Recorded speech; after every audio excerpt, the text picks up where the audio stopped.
आइए स्टार्ट करते हैं। इंटरेस्ट ऑन कैपिटल अपन ने पढ़ना स्टार्ट किया था। इंटरेस्ट ऑन कैपिटल देते क्यों हैं? To compensate a partner who has contributed capital in excess of his profit sharing ratio. अगर किसी पार्टनर ने अपने शेयर से ज्यादा कैपिटल लगा रखी है तो उसको कुछ तो एक्स्ट्रा कंपनसेशन मिलना चाहिए।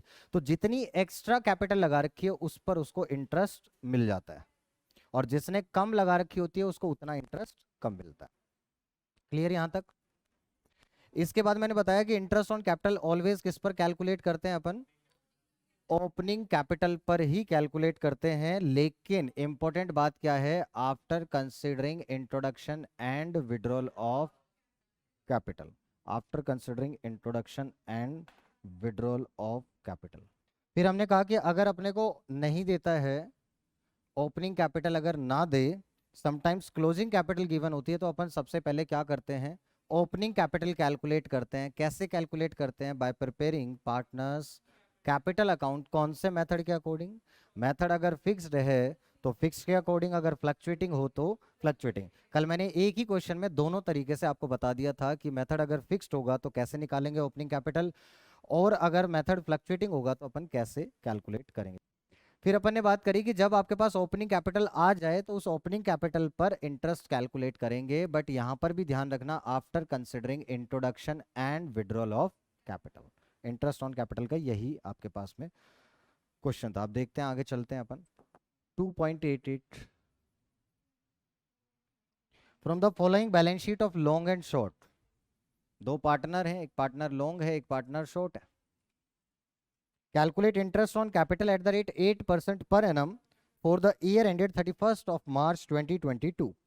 बैलेंस शीट कब दे रखी है? 31 मार्च 2022 को, और उस दिन कैपिटल दे रखी है। तो ये बताइए, ये कैपिटल कौन सी डेट पर गिवन है आपके पास? 31 of March 22।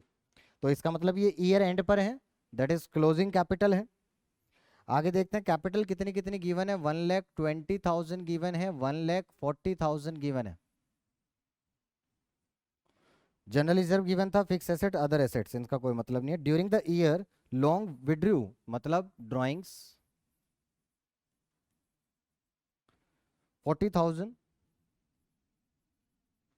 And short withdraw 50,000। Profit for the year was 1,50,000। पूरे साल का जो प्रॉफिट है 1,50,000, आउट ऑफ विच, जिसमें से,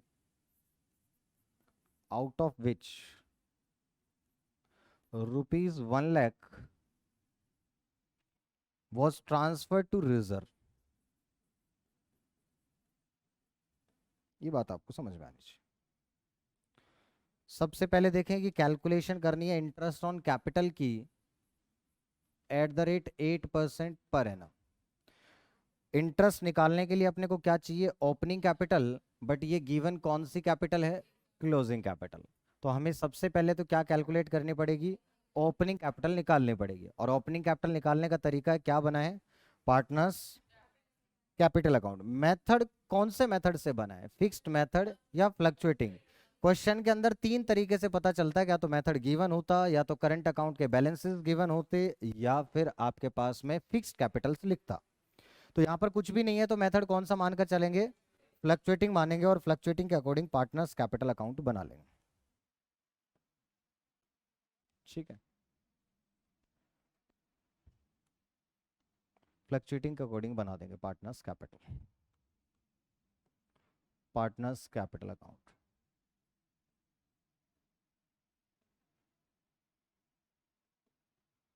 long and short, long and short. सबसे पहले क्या लिखें इसके अंदर? क्लोजिंग कैपिटल दे रखी है, टू बैलेंस कैरी डाउन। कितना हो गया? 1,20,000, 1,40,000। क्या ड्राइंग्स भी आती हैं फ्लक्चुएटिंग मेथड में पार्टनर्स कैपिटल में? Yes, drawings 40,000, 50,000। क्या प्रॉफिट भी आएगा आपके पास? लेकिन 1,00,000 रुपए के प्रॉफिट में अपन ने 1,50,000 के प्रॉफिट में अपन ने 1,00,000 तो जनरल रिजर्व में ट्रांसफर कर दिया, तो बाकी पार्टनर्स में कितना डिस्ट्रीब्यूट हुआ होगा? तो अगर मैं आपको पीएनएल एप्रोप्रिएशन अकाउंट बनाकर दिखाऊं, पीएनएल एप्रोप्रिएशन अकाउंट, तो अपन ने कहा बाय पीएनएल अकाउंट, प्रॉफिट कितना है 1,50,000, और यहाँ रिजर्व में कितना ट्रांसफर कर दिया आपने टू रिजर्व 1,00,000।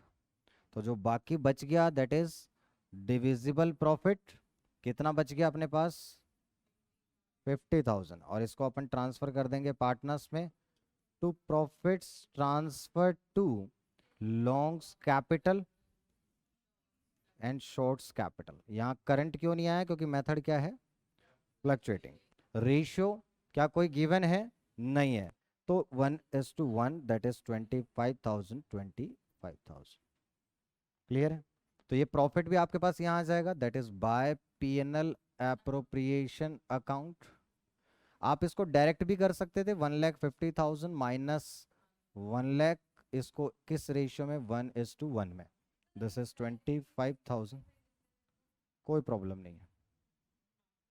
नहीं, ये तो मैंने आपको सिर्फ समझने के लिए बताया कि हाँ ठीक है, आपको समझ में आ जाए कि ये हुआ क्या। आगे देखें, अब इसकी बैलेंसिंग करते हैं, और बैलेंस करके क्या आ जाएगी अपने पास? ओपनिंग। एक बार क्वेश्चन को कंप्लीट करने से पहले पढ़ लिया करें। कैपिटल, क्लोजिंग कैपिटल हो गया, ड्राइंग्स हो गया, प्रॉफिट हो गया, ये हो गया। अब अपने पास में टोटल इस साइड का आ जाएगा 1,60,000, ये हो जाएगा 1,90,000, ये हो गया 1,60,000, 1,90,000, 160 माइनस 25, 1,35,000 और 165। फिर मैंने कहा था जब ओपनिंग कैपिटल आ जाए तो आपको इंटरेस्ट निकालना है, लेकिन इंट्रोडक्शन और विड्रॉल देख लेना। तो अपन ने कहा यहाँ पर 1 अप्रैल 21 और 31 मार्च 22, ओपनिंग में कैपिटल कितनी थी? 1,35,000। क्या इसके ऊपर कुछ इसने इंट्रोडक्शन या विड्रॉल किया पूरे साल में? नहीं किया, तो इंटरेस्ट ऑन एल्स कैपिटल कितना आ जाएगा? 1,35,000 पर 8% कितना आएगा? 10800। और अगर दूसरे केस की बात करें तो 1 अप्रैल 21, 31 मार्च 22, ओपनिंग में कैपिटल रही 1,65,000। तो इस पर क्या होगा अपने पास? Interest on shorts capital, this is 1,65,000 into में 8% फॉर द होल ईयर, क्योंकि इंट्रोडक्शन और विड्रॉल नहीं है। कितना आएगा? 13,200। बताओ, किसी को कोई डाउट क्वेश्चन के अंदर? ये आपको समझ में आ ही गया।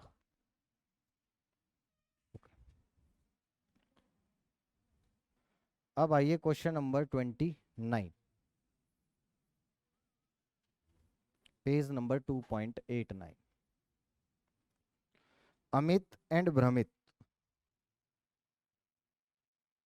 Started business on 1 April 2021 with capitals. तो जो ये कैपिटल दे रखी है ये 1 अप्रैल की है, 1 अप्रैल 21। डेट जरूर लिखा करें जब भी डेट गिवन। कैपिटल्स है 15 lakh and 9 lakh.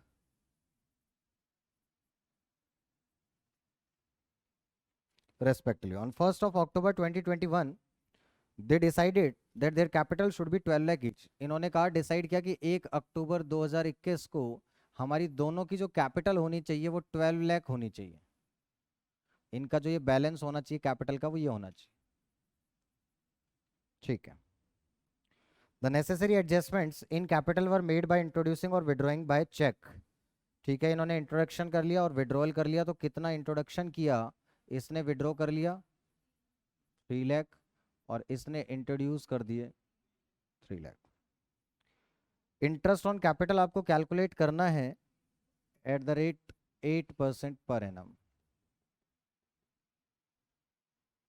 Compute interest on capital for the year ended 31 मार्च तो कौन से साल के लिए? 31 मार्च 2022। तो आपको समझ में आ गया कि ये ओपनिंग कैपिटल गिवन है।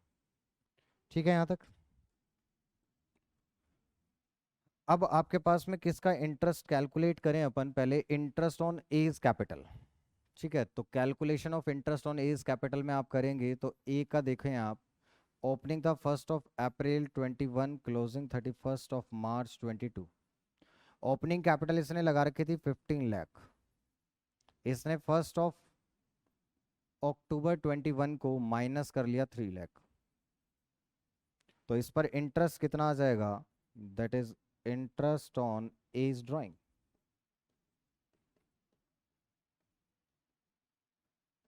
ओपनिंग कैपिटल पर निकलता है but after considering introduction and withdrawal. Opening पे पूरे 12 महीने का निकल जाएगा 15 lakh multiply by 8% for 12 months, 12/12 plus, अब विड्रॉल है तो क्या करेंगे? माइनस 3 लाख पर कितने पीरियड का? 8% फॉर रिमेनिंग पीरियड, यहां से लेके यहां तक। इस पे तो ये था और इस पे ये, दिस इज फॉर 6 मंथ्स। तो ये कितना आ गया? दोनों को माइनस कर लेंगे इसमें। ये कितना आया था? 1,12,000, 15 लाख है ना? ठीक है, ठीक है, 1,20,000। और ये कितना आ गया इसमें से? माइनस 12,000। तो ये कितना आ गया? 1,08,000। ठीक है, इसी तरीके से आपके पास इंटरेस्ट कैलकुलेट करेंगे अपन बी की कैपिटल पर। तो बी के केस में देखते हैं 1 अप्रैल 21, 31 मार्च 22। ओपनिंग कैपिटल कितनी है? 9 लाख। इसने 1 अक्टूबर को क्या किया है? इंट्रोड्यूस किया है 3 लाख। तो इंटरेस्ट ऑन बीज कैपिटल तो कितना निकलेगा? 9 लाख पर 8% फॉर 12 मंथ्स, कितना आ जाएगा? 72,000। और प्लस करेंगे, इंट्रोडक्शन है तो 3 लाख पर 8% फॉर रिमेनिंग पीरियड 6 मंथ्स, 24,000 का हाफ करेंगे तो कितना? 12,000 प्लस होगा 84,000। कोई दिक्कत किसी को? सिंपल सा सवाल था, बस समझ में आना चाहिए करना क्या है, किस तरीके से करना है। Next question number 30। इसमें आप लोगों का डाउट रहा है, देखते हैं क्वेश्चन नंबर 30। मोली एंड भोली contribute 20,000 and 10,000 respectively towards capital. अच्छा, कंट्रीब्यूट वर्ड लिखा है तो ये कौन सी कैपिटल होगी? ओपनिंग कैपिटल या क्लोजिंग कैपिटल? ओपनिंग कैपिटल, क्योंकि कंट्रीब्यूट करने की बात कर रखा है तो ये ओपनिंग है। They decide to allow interest on capital, इन्होंने डिसाइड किया कि अपन क्या करेंगे? इंटरेस्ट ऑन कैपिटल देंगे at the rate 6% per annum. The respective share of profits is 2:3। The profit for the year is 1,500। Show distribution of profit. पहला part दे रखा है जब when there is no agreement, when there is no agreement except for interest on capital।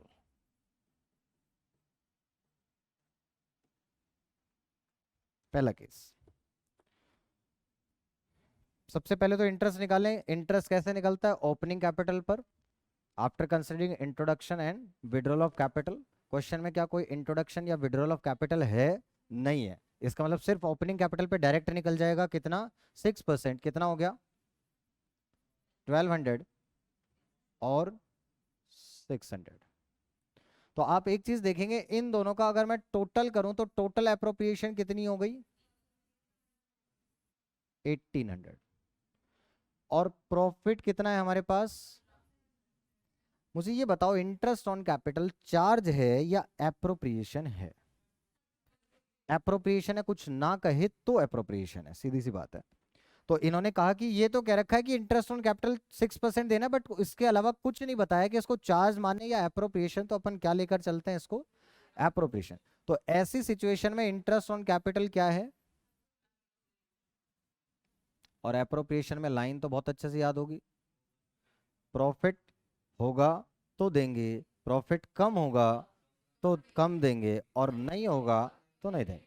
अब बताओ profit है या नहीं है? है। क्या है? कम है, तो जितना है उतना देंगे। और इस पे एक इंपॉर्टेंट बात याद रखना, कभी भी अगर आपकी एप्रोप्रिएशंस अवेलेबल प्रॉफिट से ज्यादा हो जाती हैं, कभी भी अगर आपकी एप्रोप्रिएशंस अवेलेबल प्रॉफिट से ज्यादा हो जाती हैं, तो फिर हम जो अवेलेबल प्रॉफिट होता है उसी को ही इन द रेशियो ऑफ एप्रोप्रिएशंस में डिस्ट्रीब्यूट कर देते हैं। ये बात ध्यान रखना। मैंने क्या कहा उस बात को मैं फिर लिख देता हूं कि अगर आपके पास जो एप्रोप्रिएशंस हैं वो ज्यादा हो जाएं किससे? Available profits. मान लो यहां पे इंटरेस्ट ऑन ड्राइंग होता तो पहले इंटरेस्ट ऑन ड्राइंग ऐड करता प्रॉफिट में, और फिर देखता अवेलेबल प्रॉफिट का मतलब है net profit plus interest on drawings. तो अपन ने कहा जितना भी प्रॉफिट अवेलेबल है उतनी अप्रोप्रिएशंस है नहीं हमारे पास, तो जो भी हमारे पास में फिर अवेलेबल प्रॉफिट होगा ऐसी सिचुएशन में अपन अवेलेबल प्रॉफिट्स को डिस्ट्रीब्यूट कर देंगे इन द रेशियो ऑफ एप्रोप्रिएशन। क्या बोला? किस में डिस्ट्रीब्यूट करेंगे? Ratio of appropriation. ध्यान रखना, पीएसआर में नहीं। बहुत बच्चे गलती करेंगे इसमें। बच्चे क्या सोचता है, अच्छा इसमें नहीं, अब कम है तो 2:3 में दे दो। नहीं, आपको किस रेशियो में देना है? इन the ratio of appropriation. Appropriation का मतलब क्या हुआ वो भी मैं आपको समझा देता हूं। हालांकि उतना हाई लेवल का क्वेश्चन कभी बनता नहीं है, बनाते नहीं है, लेकिन बन जाए तो भी कोई प्रॉब्लम नहीं आएगी आपको अगर आपने समझ लिया। यहां पर तो सिर्फ एक ही एप्रोप्रिएशन दे रखी है, तो आप ये देखोगे कि इसका रेशियो भी क्या आ रहा है आपके पास? 2:1 आ रहा है, एक ही एप्रोप्रिएशन है।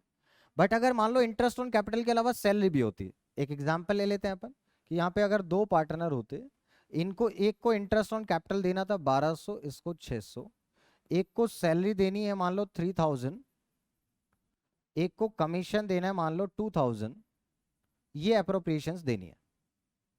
ठीक है,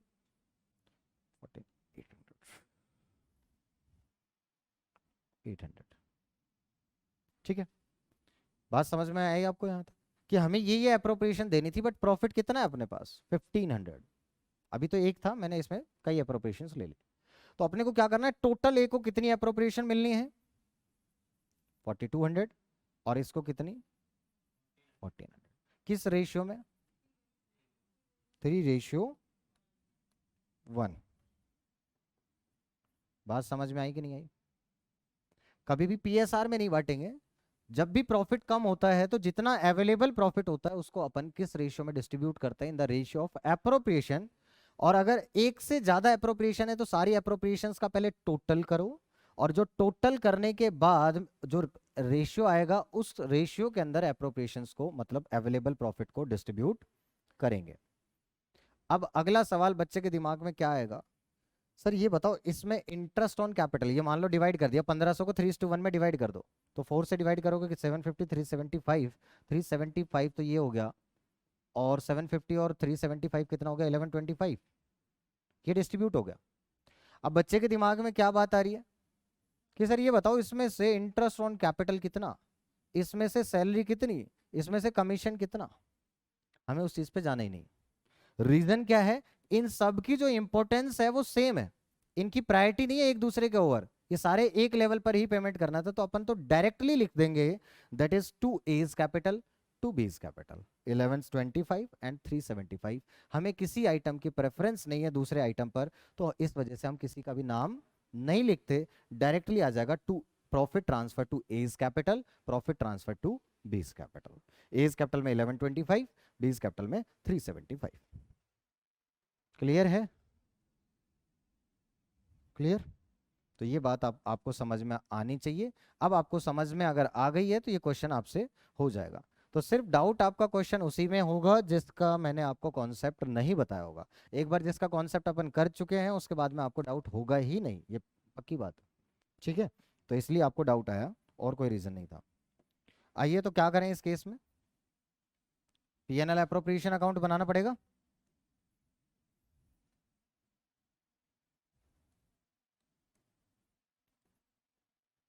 पीएनएल एप्रोप्रिएशन अकाउंट, ईयर जरूर लिखा करें, for the year ended on 31st of March 2022। जो भी अगर दे रखा है तो, नहीं दे रखा है तो कोई बात। सबसे पहले क्या आता है, प्रॉफिट बाय पीएनएल अकाउंट, कितना दे रखा है 1700। क्या इंटरेस्ट ऑन ड्राइंग्स है? नहीं। अगर इंटरेस्ट ऑन ड्राइंग होता तो इसमें लिखते, ऐड कर लेते, और फिर जितना प्रॉफिट होता उतना देते। समझ में आ गया ना। अब अपने पास अवेलेबल प्रॉफिट कितना है 1500, बट इंटरेस्ट ऑन कैपिटल कितना देना है, ज्यादा देना है 1200 और 600। तो इस केस में तो एक ही आइटम है, बट अगर एक से ज्यादा होते तो अपन डायरेक्ट लिख देते। अब अपन लिख सकते हैं टू इंटरेस्ट ऑन कैपिटल भी लिख सकते हो, और to profit transfer to A's capital B's capital, बात तो एक ही है। तो ए को कितना देंगे इंटरेस्ट और बी को कितना देंगे, तो अवेलेबल प्रॉफिट से ज्यादा तो अपन इंटरेस्ट दे ही नहीं सकते, क्योंकि एप्रोप्रिएशन का मतलब ही होता है कि प्रॉफिट होगा तो देंगे, कम होगा तो कम देंगे, और नहीं होगा तो नहीं देंगे। कम है तो कम देंगे। अब इस 1500 को किस रेशियो में बांटना है ये इंपॉर्टेंट है। यहां बच्चा गड़बड़ करता है, वो पीएसआर उठाता है, इसमें बांट देता है। यहां पर आपको ध्यान रखना है, इन द रेशियो ऑफ एप्रोप्रिएशन हमें डिस्ट्रीब्यूट करना है। और रेशियो ऑफ एप्रोप्रिएशन कैसे कैलकुलेट करते हैं, जितनी भी एप्रोप्रिएशन, हालांकि कोई क्वेश्चन बना नहीं है ऐसा जिसके अंदर 2 एप्रोप्रिएशन दे रखे हो, 3 एप्रोप्रिएशन दे रखे हो, कभी भी नहीं, एक ही एप्रोप्रिएशन देगा। लेकिन बना सकते हैं अगर अपन डिफिकल्टी लेवल को ज्यादा करना चाहें तो। ऐसी सिचुएशन में 1500 किस रेशियो में बटेगा बताओ, यहां पर 2:1 के अंदर।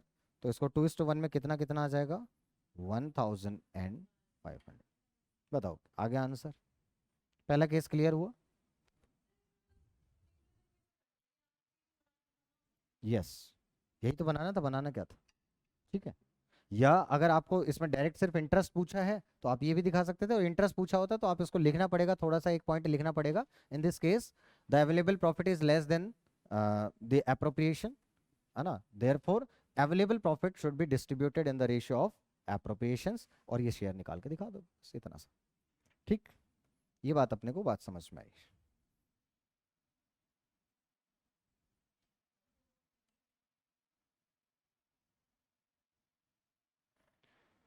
अब दूसरे केस की बात करते हैं अपन।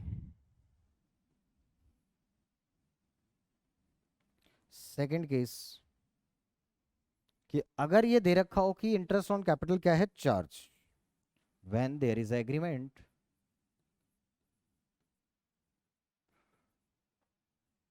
when there is an agreement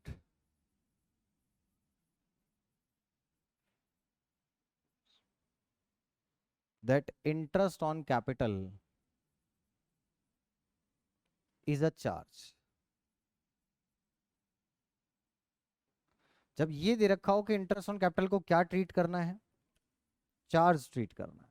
और चार्ज का मतलब क्या है, देना ही देना है, चाहे प्रॉफिट हो या लॉस। तो अब सोचो जरा, ऐसी सिचुएशन में आपको 1800 देने ही पड़ेंगे। आपके पास भले ही नहीं है, प्रॉफिट कम है, तब भी देना ही पड़ेगा। अब मैंने आपको बताया था ऐसी सिचुएशन में अगर इसको बनाएंगे, पीएनएल एप्रोप्रिएशन बनाया अपन ने, तो ये तो लॉस आ जाएगा। और मैंने आपको कहा था कि लॉस को डिस्ट्रीब्यूट करने के लिए अपन पीएनएल एप्रोप्रिएशन अकाउंट नहीं बनाते। तो लॉस के केस में सिर्फ एक ही ऐसी एक्सेप्शन है जब हम पीएनएल एप्रोप्रिएशन अकाउंट बनाते हैं। जनरल आंसर क्या होगा, क्या पीएनएल एप्रोप्रिएशन अकाउंट सिर्फ प्रॉफिट को डिस्ट्रीब्यूट करने के लिए बनता है? जी हाँ।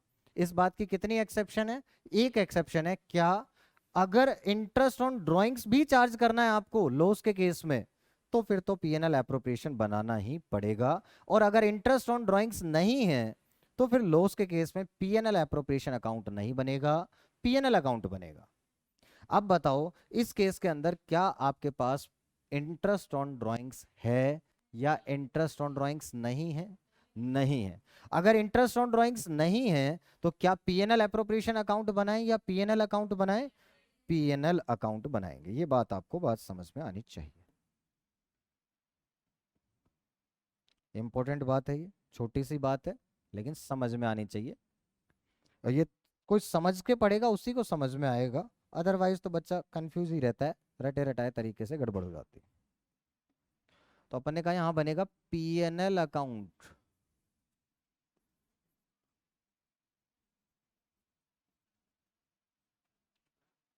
और अगर इस क्वेश्चन में मैं इंटरेस्ट ऑन ड्राइंग्स भी दे देता आपको तो फिर क्या करते अपन? पीएनएल एप्रोप्रिएशन बनाते, भले ही लॉस आ रहा होता तब भी पीएनएल एप्रोप्रिएशन ही बनाते। तो अब पहले तो क्या आ जाएगा? By profit. अब बाय पीएनएल तो लिख नहीं सकते, तो by profit before interest on capital. कितना दे रखा है? 1500। और इंटरेस्ट ऑन कैपिटल, अब क्योंकि अब चार्ज है तो चार्ज है तो ये किस में चला जाएगा? वैसे भी पीएनएल में चला गया। तो ए इज कैपिटल और बी इज कैपिटल, ए को और बी को। तो टोटल 1800 देना है इसमें, इसको 1200, इसको 600, 1800। क्या देना ही देना है, चाहे प्रॉफिट हो या लॉस हो? यस। ठीक।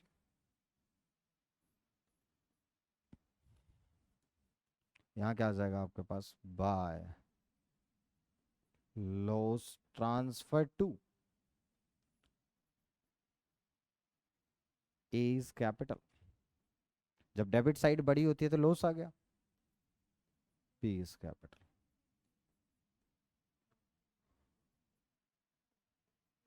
कितना लॉस आ गया? 300।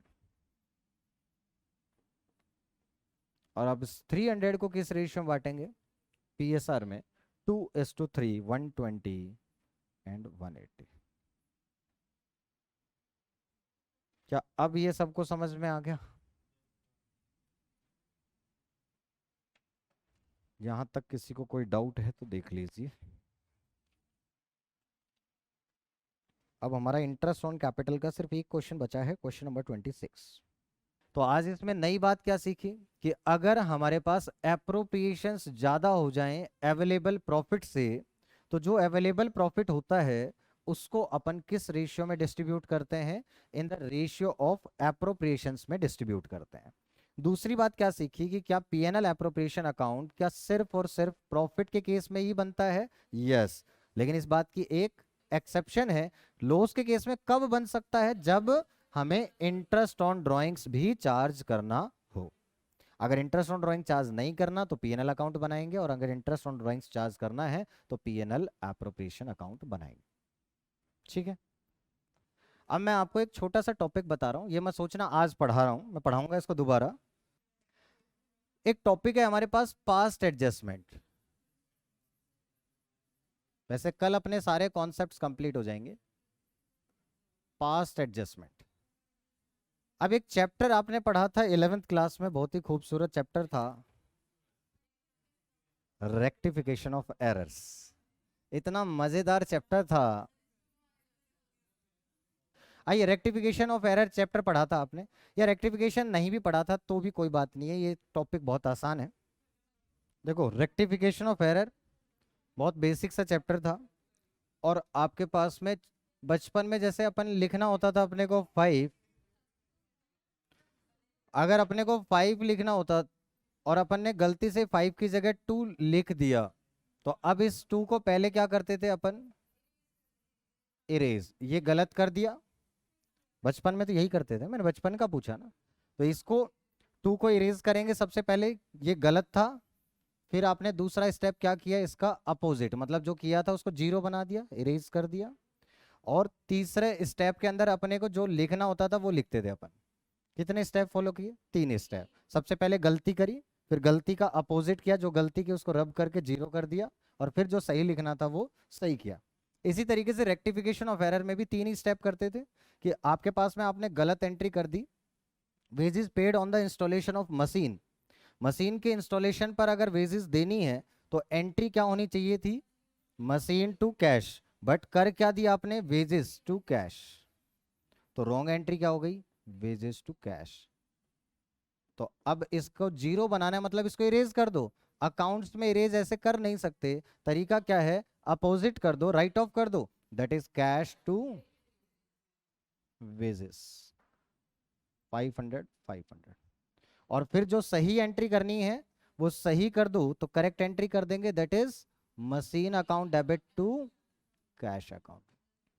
तो आज आपको ये तो आप ऑलरेडी बुक्स में एंट्री कर चुके हैं, ये तो अपन ऑलरेडी कर चुके हैं। आज कितने स्टेप्स करने पड़ेंगे हमें, 2 स्टेप्स करने पड़ेंगे गलती करने के बाद। एक तो उसको अपोजिट करेंगे ताकि वो 0 बन जाए, और दूसरा स्टेप क्या करेंगे अपन, सही एंट्री।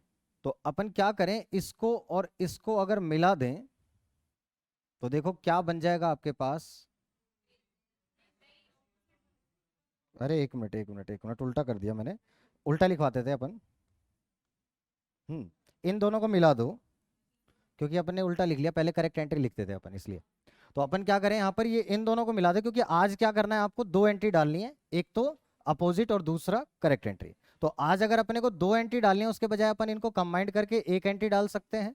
तो कंबाइंड करेंगे तो कैश से कैश क्या हो जाएगा, कैंसिल हो जाएगा। तो बचेगा क्या आपके पास, machine account debit to wages. बात समझ में आ गई। तो ये चीज करते थे कि ये रॉन्ग कर चुके हैं, आज हमें एक एंट्री ऐसी डालनी है जिसकी वजह से ये गलती सुधर जाए। तो अब आप देखो, ये एंट्री आप कर चुके हो और ये एंट्री आज करेंगे। अच्छा ये देखो, आज ये एंट्री अपन ऑलरेडी गलती कर चुके थे, आज कौन सी एंट्री करेंगे, ये वाली एंट्री। अब इन दोनों एंट्री को जब मिलाओगे तो इंपैक्ट ऐसा आएगा जैसे अपन ने कौन सी एंट्री कर रखी हो, करेक्ट। तो आप देख सकते हैं वेजिस से वेजिस कैंसिल हो जाएगा, बचेगा क्या, मशीन टू कैश, वही तो करेक्ट एंट्री थी। तो ये इसके पीछे लॉजिक था, इस तरीके से यही स्टेप्स आपको यहां पर फॉलो करने हैं। आगे बात समझ में यहां तक। अब पास्ट एडजस्टमेंट देखो, अब आप ये समझ सकते हैं कि रेक्टिफिकेशन ऑफ एरर में तो अपन कौन सी मिस्टेक्स को ठीक करते थे, जो ट्रेडिंग पीएनएल अकाउंट के अंदर आती थी, बैलेंस शीट के अंदर आती थी, ये सारी चीजें।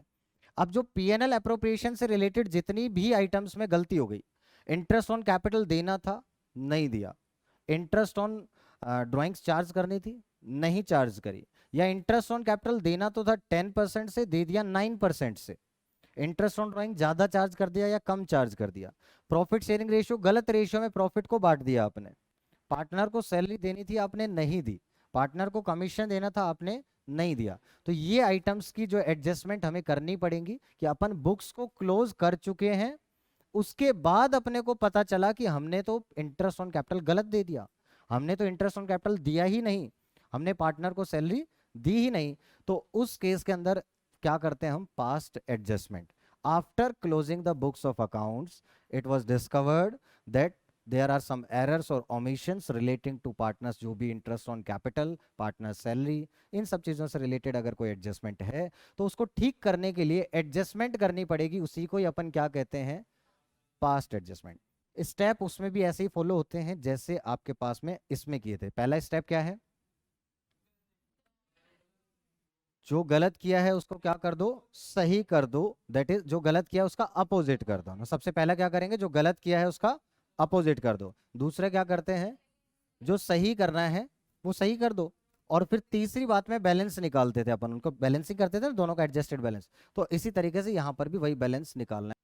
कैपिटल स्टेटमेंट, इसमें क्या बनाएंगे, कैपिटल स्टेटमेंट। ये नाम यहाँ पर अकाउंट नहीं लिखा, क्या लिखा है, स्टेटमेंट। तो ये बनेगा तो इसी तरीके से पार्टनर के हिसाब से ही, लेकिन इसमें ओपनिंग क्लोजिंग बैलेंसेस नहीं आएंगे। हाँ, इसका नेचर वही रहेगा कि जैसे क्रेडिट में लिखते थे पार्टनर्स में कुछ देना होता है तो क्रेडिट साइड, और कुछ लेना होता है तो डेबिट साइड, लिखेंगे इसी तरीके से। लेकिन आपके पास टू बाय नहीं लगाना है और ओपनिंग क्लोजिंग बैलेंस नहीं लिखना है। अब ये बताओ पहला स्टेप क्या होगा। सबसे पहला तो अगर आपने इंटरेस्ट ऑन कैपिटल देना था, नहीं दिया मान लो, तो क्या करेंगे, सबसे पहले प्रॉफिट जो बटाया, क्या वो प्रॉफिट गलत हो गया, यस। तो उस प्रॉफिट को जब देते हैं पार्टनर्स में, डिस्ट्रीब्यूट करते हैं, तब तो कहां लिखते हैं, क्रेडिट साइड। अब कहां लिखेंगे, तो प्रॉफिट्स को राइट ऑफ कर देंगे। अब ये बताओ किस रेशियो में राइट ऑफ करोगे, जिस रेशियो में पहले बांटा था उस रेशियो में, या जो सही रेशियो होना चाहिए उसमें। अब हो सकता है ना रेशियो में भी गलती हो, तो जिस रेशियो में आपने पहले बांटा था उसी का तो अपोजिट करना है। मैंने क्या कहा, जो गलत किया उसका अपोजिट कर दो। तो हमने यही तो कहा, तो किस रेशियो में, जिस रेशियो में अपन पहले डिस्ट्रीब्यूट कर चुके हैं। इसके बाद दूसरा स्टेप, इंटरेस्ट ऑन कैपिटल देना है दे दो, जितना देना है उतना इंटरेस्ट ऑन कैपिटल कैलकुलेट कर कर दे दें आप इनको, कोई प्रॉब्लम नहीं है। यहां तक कोई डाउट? अगर मान लो इनको पार्टनर को सैलरी भी देनी है किसी को, तो क्या यहाँ पे हम पार्टनर सैलरी लिखकर मान लो बी को देनी है तो लिख सकते हैं यहाँ पर। अगर इंटरेस्ट ऑन ड्राइंग चार्ज भी करना है तो वो यहाँ पर इंटरेस्ट ऑन ड्राइंग चार्ज कर देंगे, कोई दिक्कत किसी को? पहला स्टेप और दूसरा स्टेप क्लियर है? पहला स्टेप क्या था, जैसे प्रॉफिट गलत बांट दिया तो ये कर दो। अगर मैं कहता इंटरेस्ट ऑन कैपिटल देना था 10%, दे दिया 9%, तो मैं 9% वाले को किधर लिखूं? इस तरफ। समझ में आ गया ना, जो गलत कर दिया उसका अपोजिट। फिर जो सही करना था 10% वो इस तरफ आ जाएगा, कोई प्रॉब्लम नहीं। तीसरा स्टेप, दो स्टेप क्लियर हो गए। पहला स्टेप क्या है, जो किया उसका, जो गलत किया उसका अपोजिट। दूसरा स्टेप क्या है, जो सही करना है वो सही कर दो। प्रॉफिट को राइट ऑफ कर दिया जो कि गलत था। उसके बाद इंटरेस्ट ऑन कैपिटल नहीं दिया था तो अब दे दो, सैलरी नहीं दी थी तो अब दे दो। क्लियर? तीसरे स्टेप में क्या करना है, आपको इस तरफ आने वाले जितने भी अमाउंट्स होंगे उसका टोटल करना है, और इस तरफ आने वाले जितने भी अमाउंट्स होंगे उनका टोटल करना है। ये नहीं देखना है वो ए के हैं या बी के हैं, आपको दोनों के, मतलब इस तरफ जितने अमाउंट होंगे उनका टोटल, इस तरफ जितने अमाउंट होंगे उनका टोटल।